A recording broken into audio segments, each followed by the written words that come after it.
and welcome. You're tuning in to Unbreakable Hope with me, your host, Jessica Rose. This podcast is all about seeking the light. In each episode, we chat with someone who has either overcome the darkness or who is actively spreading light within their own community. So let's jump into today's episode. I'm excited to introduce today's special guest, Maria. She is the pageant girl, and I hope that you stick tuned for this episode. We're not only talking about the growth through pageants, being able to find mentors, but we're also talking about mindset and how important it is to have a good mindset to be able to grow through things that life throws your way. We talk about a lot of important topics today and share some personal stories, so stick around as we jump in. Thank you so much for being here today. I'm really excited to dive into our conversation. Thank you, Jessica. Thank you for having me. I'm looking forward to chatting more. Well, we've met through Instagram, and I've learned a little bit about you, and I love what you're putting out. I want to give you an opportunity to introduce yourself to our guests so they can hear a little bit about you as we dive into our conversation. Of course. My name is Maria Cuevas. I run and own the Pageant Gal Incorporated, which is my pageant and business coaching business for just over 7 years now. I actually got started in the pageant industry when I was 21 years old. So I'm coming up on my decade in the pageant world. And it really helped me find myself and become more of the woman and adult and leader that I didn't know I was going to be, but that I always kind of deep down knew was meant for me. And I started locally here in my hometown of Windsor, Ontario, Canada. And as I would win, I would keep going, keep competing, went nationally, went internationally, won. And of course, like as you just continue to grow, my passion turned into coaching and helping other women. And that's what actually allowed me to start my coaching business, which in just a couple of years, I was able to scale in order to leave my nursing job at the time. I was working at our local hospice unit and I loved nursing. It was amazing, but I'm like born and bred to be an entrepreneur. And it just happened to be through the pageant world and through social media where I get to connect with amazing women like you. So I do a pageant coaching full time. I still compete in about one pageant a year. I don't have anything like scheduled right now, but my deepest mission is helping other women connect with their voice, their story, their brand so that they can succeed in pageants, in business, and in life. I think that's so important that you even include that, like the in-life piece, right? And how much you learned yourself as being a leader through all this. It's one of the things I've talked about in other episodes too, is that there's so many misconceptions to pageants. And of course, you always hear the stories of people saying like, oh, I did it once, or my parents forced me when I was a kid, and all the negative stuff, because that fuels faster than anything else. But I love being able to talk about all the positives and how much growth that people have experienced. And you having a decade yourself, but then also having all this experience that you're able to bring to this conversation of all these other women you've been able to help. I love to, and obviously we both talk a lot about mental health online too. So maybe we could kind of start there is, what does it look like for the mental health side of things, growing in pageants for yourself and maybe some of your clients? Honestly, I think sometimes pageant coaching and pageantry is more of a personal growth game. And actually, a lot of the time, what I'm supporting women with is not just the interview, it's not just the runway, it's actually like being able to take care of and nurture yourself, because pageants ask a lot of women, right? You have to get out of your comfort zone, your willingness to be judged, your willingness to be visible. And that brings up a lot of our own stuff when it comes to our thoughts, our mindset, our past history, and the way that we've grown up. And so a lot of like what I really do pride myself in my coaching work is also supporting the woman underneath the crown. Because oftentimes, Jessica, what I find is that, and this had happened when I started competing in pageants, I would go to other pageants or I would talk to other title holders. And every time I would talk to them, it would seem like they were burnt out and miserable. And it was almost like when the crown came on, this like opposite effect was happening where they would be succumbing to the pressure. They would start doubting themselves even more. And it's like all of those doubts, fears, and insecurities were magnified underneath the crown. And what my goal is to do, like both through my Instagram and through the work that I do, is help women be a queen, the queen of their life, whether or not you win a pageant, whether or not you start a business, because that is who's going to be carrying you through your day to day. And that's why I say like taking care of yourself and getting support around your mental health and wellness is equally as important as getting the right dress, as practicing your interview. Because if you don't feel solid and secure with who you are, you're not going to perform the best that you can. And that is foundational. I always say like taking care of your health, wellness, your mindset, your mental health, it's not optional in pageantry and as a leader. Like, it's essential. It's a requirement if you not only want to succeed on stage, but you also want to have a really exciting and awesome experience because you're able to hold the pressure, so to speak, of the competition of the world that will just naturally come as you compete and win. Yeah, that's a really good point. As you're saying this, like I'm imagining so many women that I've met over the years and Mhm. seeing, just like you said, like that all that pressure is once you get the crown, was it worth it if it's under all this weight? And I Mhm. remember one of the first things my coach had said to me, and this has been taken wrong a couple of times, so I guess like, stick with the clarification, is that she asked me like the work that you're doing doesn't matter like if you get the crown. Is the crown itself important? And the point was is that no, like whether I win or lose, I'm still going to keep doing what I'm doing. So yes, the crown Mhm. is still important. It has its role, right? But it's not the end all be all. So I love that you bring that up too, is that it's the growth for it, because if you get the crown, was it worth everything that you built up to actually have that honor, to have that reward for all of your hard work, right? And so many people I think get tied up around focused only on the crown that they miss the journey, and the journey is where it's at.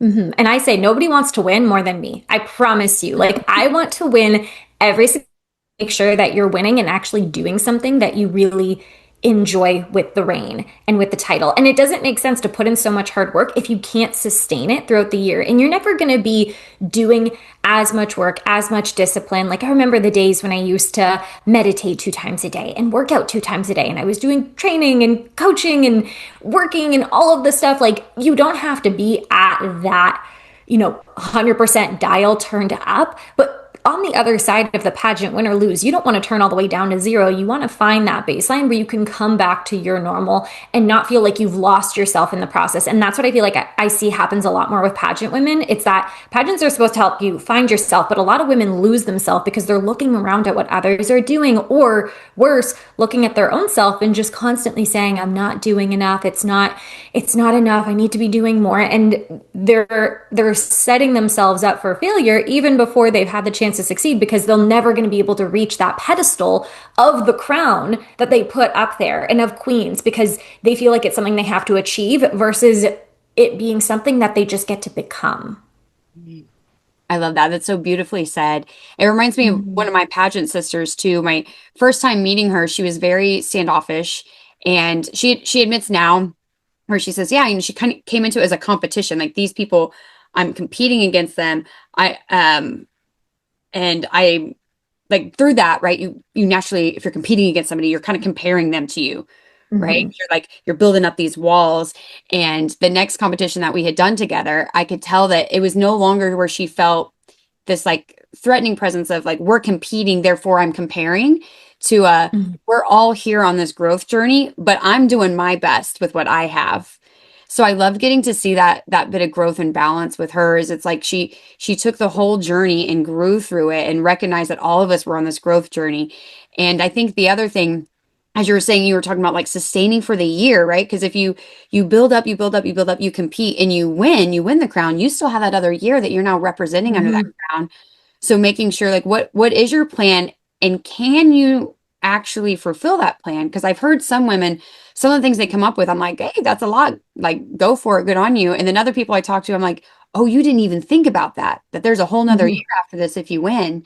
So it's nice getting to think about that and balance that. Is that something that you see a lot of people struggle with? Is that I spend this whole year, for example, building up to a pageant to compete, and then I win, and then having to, you still have that whole other year to actually execute whatever plan you've come up with.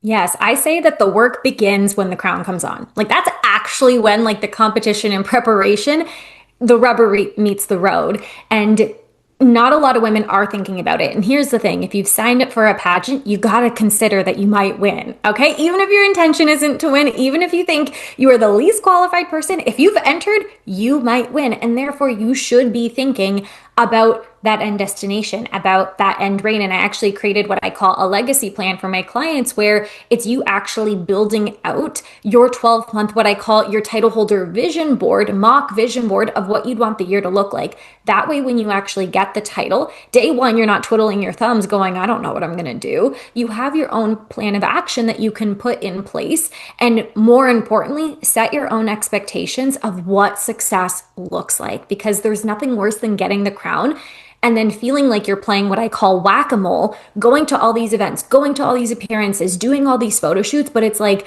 it's never enough and you're just trying to whack the next mole. And then meanwhile, you get to the end of your reign and you're like ready to pass on the crown because it felt like this sparkly shackle that you put yourself in because you didn't actually know how to enjoy it. Why? Not because you didn't get the opportunities, not because you're not a great queen or a leader, not because you're not deserving, but because you never actually planned for what you wanted the title to look like when you actually got it. And your director is not going to set up your expectation for success. The former title holder is not going to set up how you're going to enjoy the year. Like, that's up to you to do. And kind of like, we don't want the pilot to get the map when they get on the plane. It's like they know the map, they know the coordinates, they know the destination before they get on the plane. So it's the same difference when it comes to pageantry. Like, I trust a queen who has a map and a vision of where she's going to go, and that's how I know she's actually going to get there. And that's, like I said, just as important to me to work on with my clients, whether it's in like the Leave Your Legacy program on its own or in something like the Queen Collective, where we do focus more on year-round training and, more important, year-round support for women who are stepping into spaces of leadership like this. So it is just as important to plan for the win in your competition. Yeah, I think I loved what you said too, is like, even if you don't think you're going to win, I think of that, if you're entering something, there's always a chance. Mm-hmm. Right. And then no matter what, if you're like, oh, I'm just going to kind of do this for growth. And I heard that from a few women in one of the systems I competed in. It's like, oh, I just thought this would be fun. And Mm-hmm. when I see women like, oh, you make the top 10, and they're like, oh, you didn't think that was an option? Like, and so a part of me is like, I don't know. I don't want to say like, did you not believe in yourself enough? Right. Or like, I think that's it. oh, Mm-hmm. okay. It is, and they'll tell you, and I've heard it from women that I've competed alongside, right? I've done 11 pageants now. I've won 6 of them. So I've seen different sides of it where I've been the front runner, like ready to win in that spot. And then I've also been on the side where I'm within like the top 5 and a couple other women I'm standing beside. It really is that lack of belief and not them not seeing in themselves what others can see. And I think that's also equally what's important to being a coach, is helping someone have holding that belief of what you see for somebody else, that unfortunately I just feel like as women we're catching up when it comes to society and, decades and decades of oppression of women, right? Like, we're still having to build up. And if you think about history, like even the last 50 years, women have only gotten certain rights and capabilities still more recently. And even there are still places in the world where women are so oppressed. So it's like, no wonder why women have difficulty believing that they could even place, never mind win a pageant. Like, we have so much that we're working against. And again, that's why I say I love to use pageants myself. And this is what I tell my clients, like, use it for your personal growth. Like, you can become a completely new, strong, unshakable version of yourself because you chose to use this as a way to find and connect with a version of you that can't be shaken, that can't be broken down. Those are all like really, really good points. And then I was even thinking, as you're saying, I know for myself and my own profession, I'm always known as I'm the girl in dresses and heels. And I have gotten some snarky comments, unfortunately, from other women at times, like, oh, why are you wearing heels? And then there was this whole conversation about like the history of wearing heels and the importance of and then it was just it was this whole like chaotic conversation all focused around the fact that I was wearing heels at a meeting. And I'm like, I like to dress up, I like to look nice, and just because I'm wearing a dress doesn't mean that I don't feel like I can wear pants. And that's sometimes where the conversation has gone before, is almost where what we wear is an outward expression of who we are, and then how some people take that the wrong way. And I can see that in pageants too, because I hear that all the time, like, oh, a beauty pageant, oh, it's just a beauty pageant, oh, it's just how you look, it's just what you wear.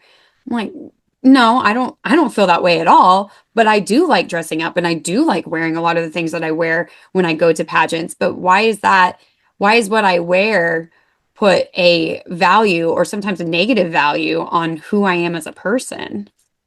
I remember when I was working in nursing a few years ago, and one of my coworkers had said to me, like, aren't you worried that like our manager or our boss is going to find out that you do pageants? Like, isn't that a conflict of interest? And I bring a lot of love and compassion to those people because here's the thing, when those people are coming from fire, they're coming from like their own judgments, their own biases. So I find that like the best thing that we can do, because I always hear pageant women ask this, and also this is a really great interview question that you might get, like, oh, what would you do if someone said this to you in public? Pageants are outdated.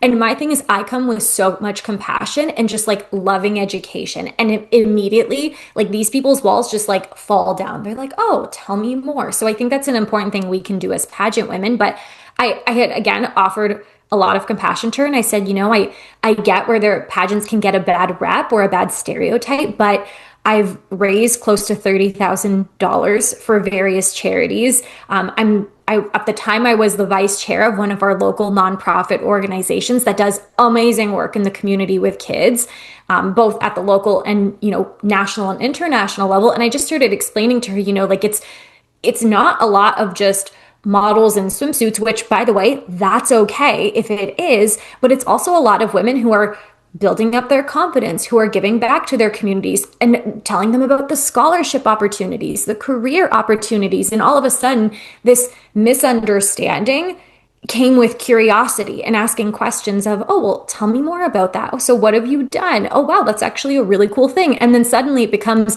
we should talk about this more. Like, this would be really awesome if everybody knew about it. So that's the way that I like to approach it, because I get that it's a misunderstanding when it comes to pageants. And the way to correcting it is not just getting frustrated and mad at people who don't understand it, but it's actually helping them understand women and our journey of growth and how pageants support us. Yeah, and I love that you brought up, hey, being able to raise so much money for a charity. And each pageant system is a little different on how they operate, how they work. I know there's one pageant system that the entire system all raises money collectively for their nonprofit Mhm. that goes on to help.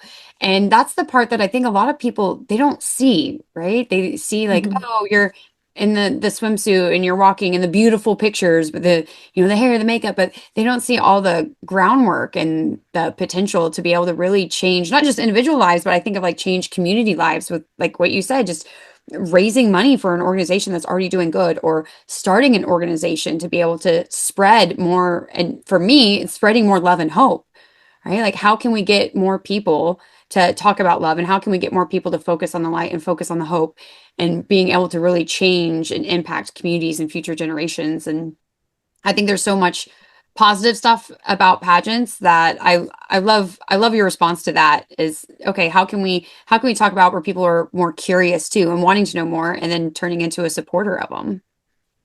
Yeah, and to echo what you said, for me, pageants are about growing our leadership. And I think no matter what system you're in, whether or not they're scoring your service or they have a national nonprofit or a charity or a cause, to me, it is really important that we're using that leadership to make an impact, whether or not it's being scored. And that's something that all of my clients know coming to work with me that we are going to work on and develop. And I say, if your goal is just to answer questions and learn how to walk in heels, I'm not the coach for you, because I'm here to help women share your story, grow your leadership, and actually use it to make an impact. Because like that's the incredible thing. People look at pageant women like we're monkeys. Like they think we're crazy because we do walk in heels and we wear crowns and we're on stage and we want to be judged. But because of that, there is more visibility. There are more eyes. There is more interest. There are more opportunities that come that way. And it's important not just to use the pageant to grow yourself, but to grow the collective impact that you get to have on the journey. So that's a really important thing that I focus on too, which is obviously amazing if it goes towards like a specific cause or if a pageant recognizes it. But I say, even if they don't, do you want to get to the end of the pageant day? And let's say you don't win, but do you want to look back and say, like, this is the amount of people that I've helped just from this journey? Like, that's what I want to look at. I don't want to just say that I just impacted myself. Like, that's awesome, yes, but I want to look back and say, like, look at all the people's lives I've changed, because my pageant journey wasn't just about me. It was actually what I could do for others around me. And that's also how we get to use pageants to literally make the world a better place in our own unique way. As you're saying that, it sounds so cheesy, but I'm like literally getting chills, and it reminds me of conversations I've had with other pageant women about like at the end of the day, kind of like the line from Miss Congeniality, right? Like we all really do want world peace because we are wanting Mhm. to make our communities better. Talking to so many different women and what's important to them is important. And it's so cool Mhm. to see how everyone takes their own unique spin on how they can take something that's so important, even if some of them are similar, and how they're able to make things better for other people. And a Mhm. lot of it comes from our journeys of chaos. Our life has its beautiful ups and downs. So being able to take that to help other people. I know you mentioned it before, but I'd love to definitely give some more time because I think so many people could value from this is that you have this mastermind, the Queen Collective. I want to give you a chance to talk more about what this program is like for people to be able to sign up for that. Of course. The Queen Collective is my baby for the last 4 years now, which I think is pretty incredible to say. And I think the most unique and special thing about it is that it's for mainly seasoned pageant competitors who are here not just to grow your skills to win your dream prestigious competition, but it's also about building the brand, the platform, and the community that's making an impact where you're sharing your story. You are literally reaching people from across the globe, and your impact is actually spanning thousands. And that actually is going to help you on the pageant journey as well. But I started it about 4 years ago because one thing that I realized in pageant competitions is that there is a lot of competitive comparison mindset, which it's a competition, right? It's like a sport. I get it. But what I really saw a need for in the pageant space was a space where women could shift that energy and that fire into collaboration. And so the way I've always structured it is that it's actually a group format because when you're in a group collective space, you are not only going to be benefited and expanded by myself, the coach, but you're actually going to be expanded by other people around you, by what they're doing, by how they're showing up.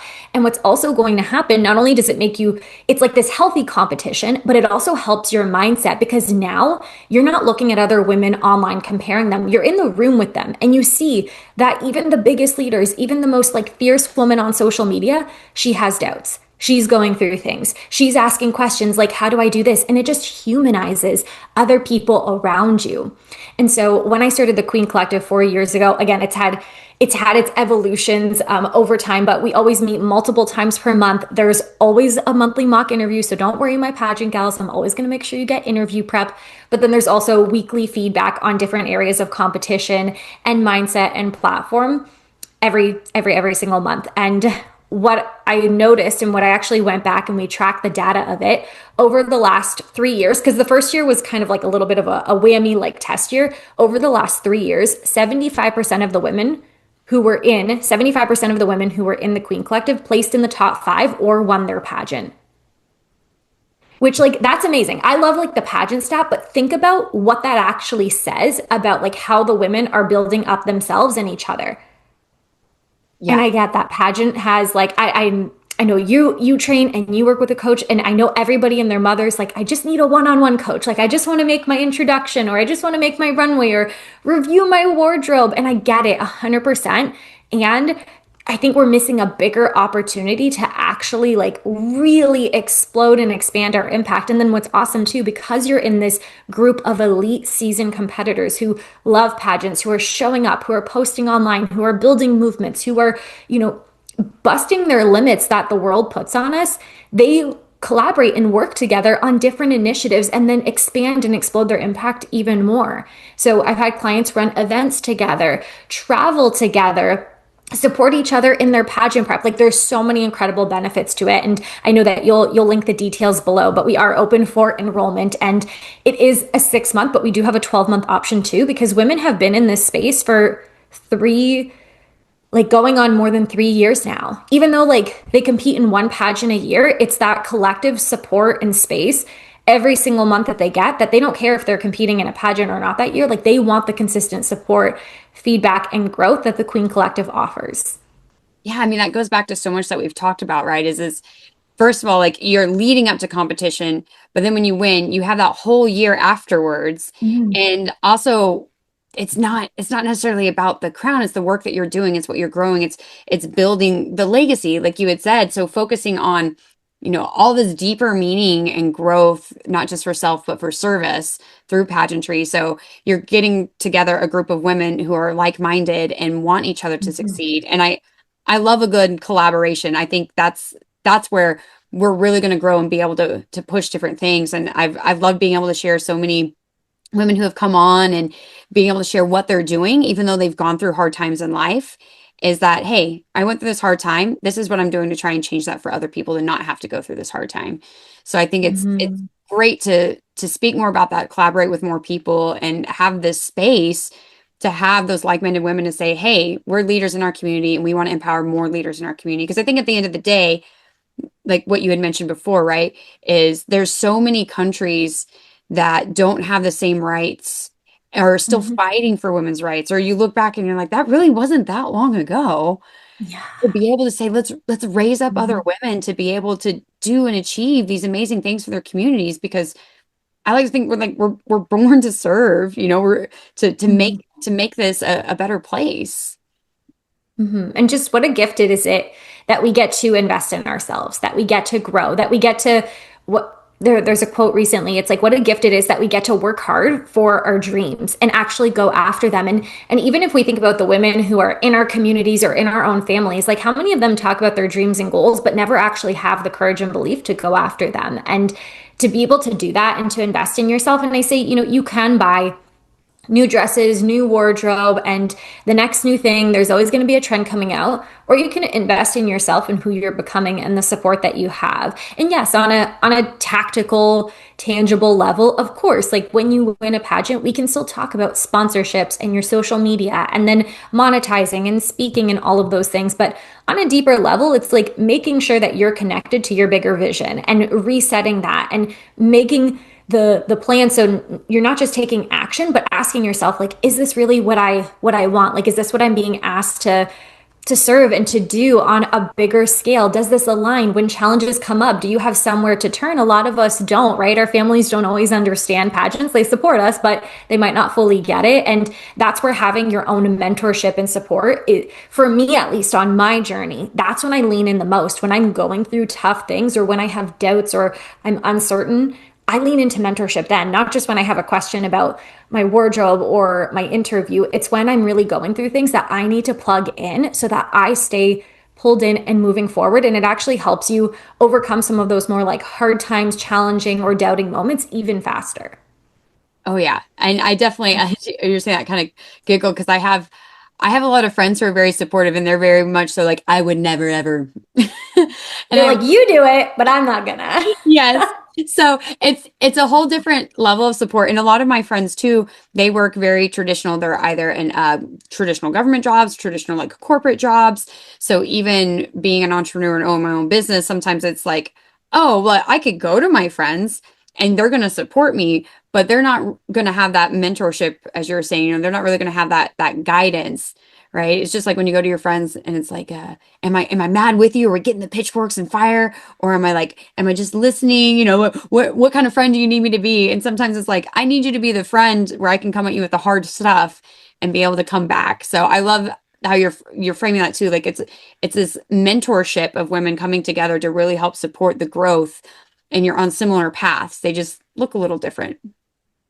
Yeah, and it's not uncommon that clients will tell me they're like, I was a little apprehensive about the group space. Like, I wanted everything to be secretive. And then going there, they're actually like, Maria, I don't really want one-on-one coaching with you anymore because, like, I like the group setting. I like being expanded by the group. I like them asking questions that I didn't think about. And I think that's also important for the mindset aspect. And don't get me wrong, like, with it being a group, like, we all go through things. I can't tell you the amount of women who have gone through breakups, lost jobs, had personal health things going on. And that's where I find that sisterhood gets even stronger, that you actually get to have that support as well. So again, we do life, we do pageants, we do everything together in the Queen Collective. Yeah, and I think that it is life. Like pageant is part of the life, part of the dream that we're getting to build. And like you said, how amazing is it that we get to dream and we get to go after our dreams? And you're right, when life hits, it hits hard. I know I've had some people ask me since my husband passed away, like, oh, are you still competing in pageants? And I had one dear friend, sweet as can be, she had actually looked up because I placed in the current system I'm in, I was actually first runner up for the MRS, but I won their petite division. So she went and she looked up, and I don't even remember what pageant system, but she called them to make sure that they were not going to strip my title because I was no longer an MRS and I was a widow. And I thought that was the sweetest thing for her to send me that. And it's someone who, as far as I know, has never competed in pageants, but she thought, wow, this is something important. It's been a part of her life. And I'd hate for her to also lose that. So having a group of women to like be there for you when you go through a hard time that could potentially affect your title. Um, I know my system's a little different. So when I talked to my director about it, I said, how does this work at this point? So my particular title does not require a marital status, but it sounds like the system themselves would be very supportive to allow you to even finish out your reign if you were an MRS and had lost your spouse during that time. But I mean, Mhm. if you got stripped your title during that time, having a group of women that can be there to support you or find out make those phone calls on your behalf or find that information and how to support. And it's great to have people who understand the importance of it and support you, whichever direction you want to go. Like I'm still planning on competing, right? But if I wanted or needed to take a step back, also still having people who have been in those shoes to be willing to, help guide either way and support either way, I think is important because sometimes people think, like when my husband passed away, like, are you quitting everything? And it's funny, Mhm. the things that I've wanted to quit or, the things that I want to continue. We don't know we can only imagine what we do in certain situations. We don't really know until we're in the situation what we're going Mhm. to do until we do it. Yeah, absolutely. And I hope no pageant would ever say, oh, no, you can't have your Mrs. title. Like, but you know what? That's the only unfortunate thing. Again, coming back to the conversation that pageants still kind of do have this outdated mindset. Like, we've seen on larger scale systems, like more Grand Slam systems, that women have found out that they were pregnant during their reign and their title is stripped from them because they're pregnant and now they're on the journey to becoming motherhood. So we still have a lot of growth to do. And again, I love that like supportive aspect where we can really be like, okay, yes, like that might be the rules of pageant, but we as women literally have to redefine things that have been defined before us decades and decades ago that are just outdated. And it doesn't happen if we don't have women who are willing to go to bat for one another. And I will say, like, something that I experienced last year as well is that I was about to compete. We have a local pageants who, like, you win, then you qualify, you go to national. So I'd won one of the locals. I was going to Miss Universe Canada and I was pregnant at the time. And unfortunately that pregnancy was not able to come to term. But I had that question and that doubt of, it's still new, like, will people judge me, can I do this? And it was actually through having around like the time of the loss, I'm in a mastermind. I'm always investing in coaching, by the way, pageant gals. Like, I never just tell other girls to invest. Like, when I tell you I think I'm going on year 4 of investing consistently, it's everything to me. And it was leaning into support during those times that I was actually able to sometimes like get out of bed, put on clothes, go and do one thing a day, where it didn't just feel like it took me out and wiped me out. I was able to come back to my path, and I did end up competing at nationals and having an amazing experience. But we're not meant to do life alone. We're not meant to do hard things alone. We're meant to have people around us supporting us. And I think there can be a misconception of others are so busy, or I don't want to burden them, or it's gonna, like, they have a lot going on. But when you find the right tribe and the right people, like, you're never too much for them. Oh yeah. Yeah. I've told my friends over the few years, so I cared for my husband for almost 6 years. And one of my friends was like, well, I didn't want to come to you with what was going on in my life because you have a lot going on in yours. And I said, do you know how important it is for me to hear that other people have crazy stuff going on too? Yeah. Like, it's really great. And I had a friend recently too. I was, after my husband passed, I was kind of going through whatever stuff of that week, right? And as I'm talking to her, I finally said, hey, you've been really quiet. Come on, give me what's going on in your life. And she said, well, I didn't know if you're at a place to take on other people's stuff right now. And I said, you know what? I am. Let's hear it. Like, give it to me. And we kind of had some laughs. And I thought, man, like it's so great to have people who care, but it's also so great to have people willing to share it back.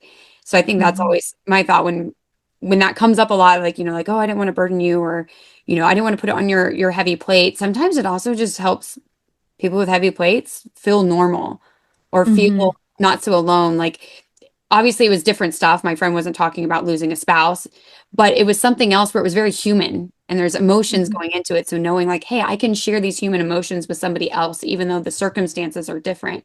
So having a group of women that want to support you through that. And I couldn't, you hear this all the time. Like when I hear it from people, I'm like, "Bleh," and it's about to come out of my own mouth. Is like, I couldn't even imagine.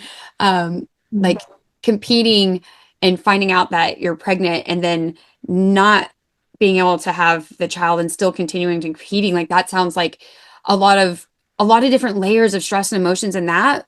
But also, I feel like I would have done the same thing is I still have this dream and I still want to do this thing. And this thing happened to me in life and it sucks, but that doesn't mean my life is over and that doesn't mean I have to stop. And I think of how cool is that to be able to have a group of women supporting you again, whatever way you want to make that decision. And that you made it a point you're saying, like, hey, I also invest in myself and I have my own mastermind. I have my own mentors to be able to invest in feedback in. I think is important too, because sometimes people think, oh, you say one thing, but are you doing that? Yes, absolutely. I seek out mentorship myself. Like I seek out coaching myself to make sure that I'm getting pushed by people as well. Yeah, and I say like my mentor was the first person who found out, like one of the first people aside from my family who found out when I had my loss because I thought I'm like, well, there's going to be an other side to this and everybody's going to go through something different, but I was like, hey, like my life has just had like a really big change. First of all, finding out you're pregnant, big change. Finding out you're not pregnant, another big change. And I was like, I'm just going to need extra support at this time and I just wanted to let you know if I feel like I'm pulled back a little bit, like this is where I'm at and that eventually, like when the time comes, we're going to need to re-strategize. And then I got on a call with my pageant coach and I broke down and I shared it. And I think, again, like each person has to heal in their own way. But I do think at some times it can be easier to not show up. It can be easier to be like, nope, I can't do this. Like, this is too hard. It probably would have been easier at that time. And other people, I always say, like, they wouldn't have faulted me. Nobody would have been upset. Like, the sponsors would have understood. My director would have understood. But when I asked, like, how do I want to care? What experience do I want to have moving forward? And if I knew, and this is going to be a hard thing that not everyone's going to resonate with, but I deeply do. And that's why I want to share it. And I think it would be helpful. It's like everything in a way is happening for us. Because here's the thing, life's going to happen no matter what. And you have to choose and look at like, is life happening to me? And am I going to let it beat me down extendedly, or am I going to choose to say like this is happening right now, and yeah, maybe my plan has changed for the future, but if this was happening for me, like how do I get to grow from it? And then what am I going to do when I grow from it? So not to say that if you're in a similar situation that yes, you go compete, the pageant's the most important thing, but more so just offering that perspective to anyone who's in those moments. And maybe you feel like life is beating you down and then your own mindset's beating you down and you're like, I don't know how to get up. It's just, how might this be happening for me? Like how might I be, life might be asking me to grow in this moment, and then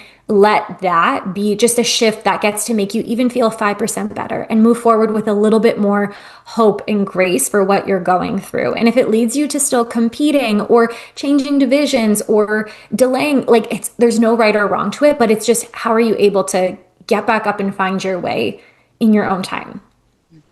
And this totally goes back to mindset too, as a lot of it is the mindset shift. And something I have my husband to thank for is that he teased me all the time about you just get so stuck in the negative. So before we even knew his brain cancer came back, I started focusing on my own mindset and like, oh, I'm only seeing all the bad that happened in my day. At the end of the day, why can't I think of any of the good stuff? And, really trying to grow through that because he had this philosophy after his first brain tumor was you're guaranteed two things, to live and to die, right? It's Mm-hmm. everything in between that matters. And I started realizing that I can either play an active role in my life or an inactive role in my life. And when he passed, I told myself like jokingly, because again, you never know what you're going to do till you do it. And I jokingly told myself, I'll give myself 1 week, right, to just like lay in bed and not do anything. And then I'm like, then I got to get up because I Mm-hmm. still have a life to live. And it sucks that my husband's gone, but also I still have dreams and things I want to do. So giving myself extra grace, which I've had to do over the past 6 years, caring for him in the first place, but also recognizing when there's times where I need to be pushed to live and to go through this moment rather than just, like you said, the easy thing. The easy thing would be to quit. The easy thing would be to just back off and be like, no, no, I don't want to. I'm not going to. I'm going to stay in bed forever and always. The hard thing is getting out of bed and then moving forward. So having people that can help support that either way, right? Knowing that either decision, you'll still be loved and supported. Having mentors like that in your life is such a blessing, and having friends like that are such a blessing. So I love Mhm. I love the talk about, our mindset and mentorship and giving yourself time if you need it, but also being okay with pushing forward even in moments where people may be questioning them. hmm Yeah, and I remember the days when I would sit like right here on a Zoom call. I would be the only one with my camera off. Literally, I would be like in PJs. I just got out of bed and I would type in the chat like, "You guys, I'm just not feeling great. I'm just not going to show up today." And like everyone would be like, "Give me chances." They were like, "You're welcome. Like however you are, you don't have to do anything." And there would just be this space or this moment where they would be like, "Do you want to?" Like how do you want to show up if you need to, and it was just those little bits of encouragement and safety that I was like, okay, you know what? Like in bed, I did not feel like I could get out of bed. I didn't feel like I could be seen. And it was just that little bit of extra support and safety and encouragement that I was like, you know what? I can put on regular clothes and I can turn on my camera on. And that felt like the biggest win that day is just being able to turn the camera on and have that safety and have that support and space. And again, there's times for I need to comfort myself, but then there's also the how do I get to live after this? And I feel like it gives you even more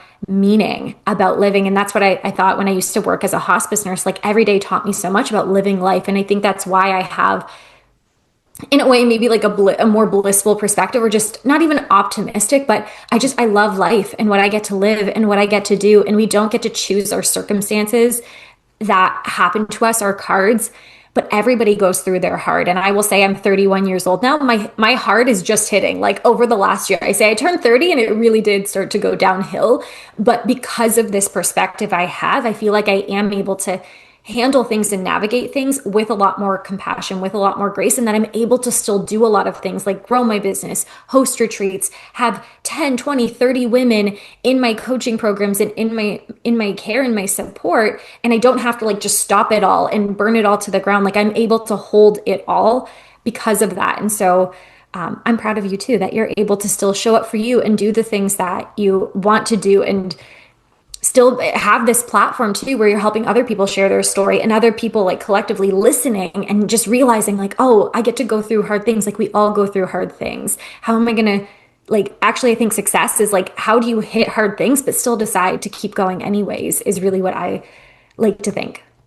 Yeah, I definitely agree. And I hope your 30s aren't what my 30s were. So yeah, I never really remember like my exact age. Plus, there was like a leap year in my birthday situation. I joke there's one particular year where it was the year that I was going to let my husband go, and with like all the signs were pointing there, we were all kind of like, "All right, we're ready." And we joked that my husband always like screwing up my birthdays, so we thought for sure like his gift to me would be passing away on my birthday, right? And we decided to like move my birthday so that way he wouldn't know when my actual birthday was. We like faked my birthday like 2 weeks early, and then on my actual birthday, I like went out of town for a trip and like avoiding it. So I that's my leap year and birthday. I wasn't born like in February, but that's where the leap year comes in because I'm like, well, just Wait, like when was your birthday? my birthday's May 30th. Okay, oh that's like super early. Yeah. Yeah. It's coming up then. But we just like faked it. We did it at a different time and everything. Then my husband miraculously actually had like this crazy improvement afterwards, and we were all super confused by it. But I think of like, yeah, what I've gone through the last 6 years, that's all been in my 30s. My husband getting re-diagnosed with cancer and then becoming his caregiver and all these different life things happening. And I think we can play that active role and go through our life or let our life go through us. So just like you're saying is, you know, um, I could sit in bed all day, every day and do the easy thing, but that's my soul can't rest at night with that. And that's something I came to terms with over the last 6 years caring for my husband is at the end of every day, can my soul rest with the decisions I've made? Or do I need to make Mhm. changes? Make changes, make apologies, whatever that looks like. So the next day, my soul can rest at the end of the day. And I've always been very like achieve, a do. So finding a way like, okay, how can I still do this? How can I still spread this? And I would love for everybody to go through a growth journey, not the journey I've gone through. Let's be real. Like, I don't know what people have to go through what I've gone through, but just Mhm. the idea of like that mindset shift and change that I look at the last 6 years of my life and I think of how grateful I am.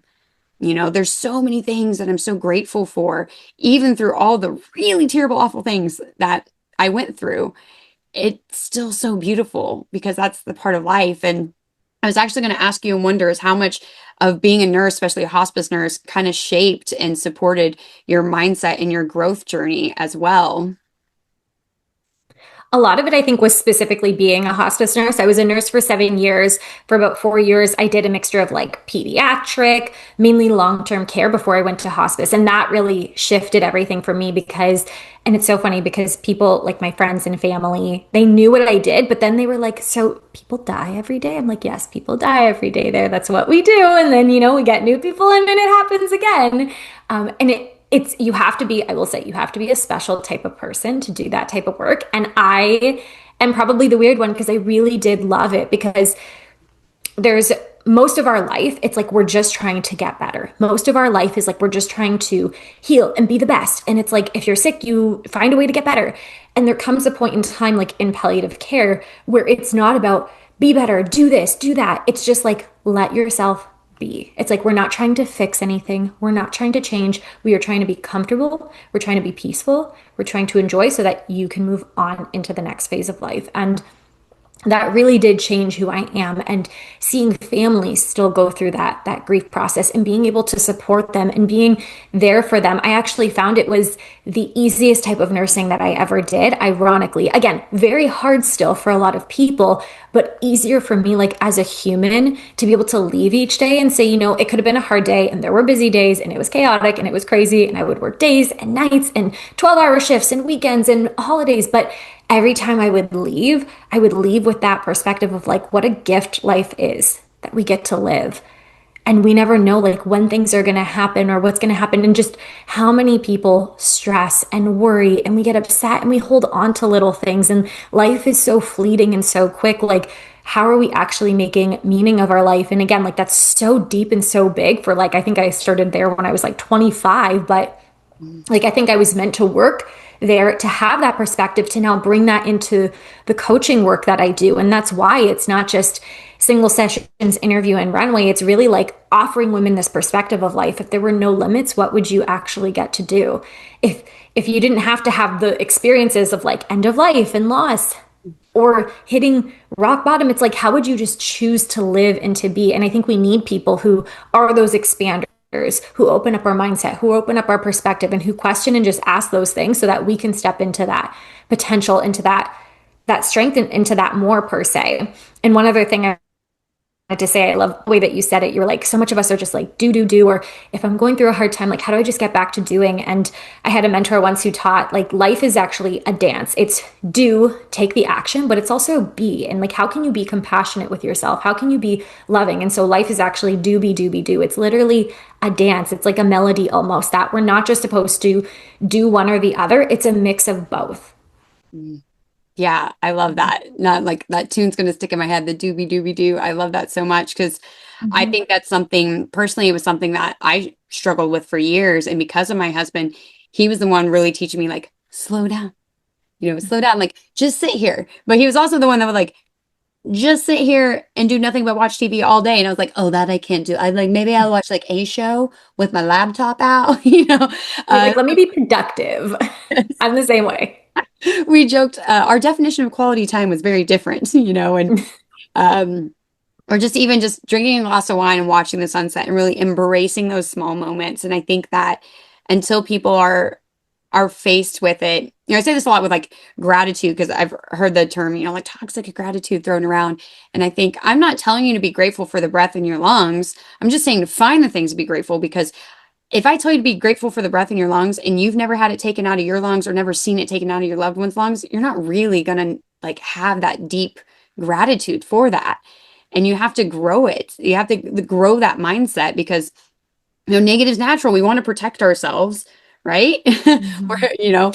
But positive is so purposeful, and it's so beautiful when we can get to that point where we're living in our life and we're living in our purpose and we're growing these dreams and being able to push ourselves and push other people to make the world a better place. I think it's just such a cool thing to be a part of. And I love how much pageant plays a role in that in our lives and in our communities.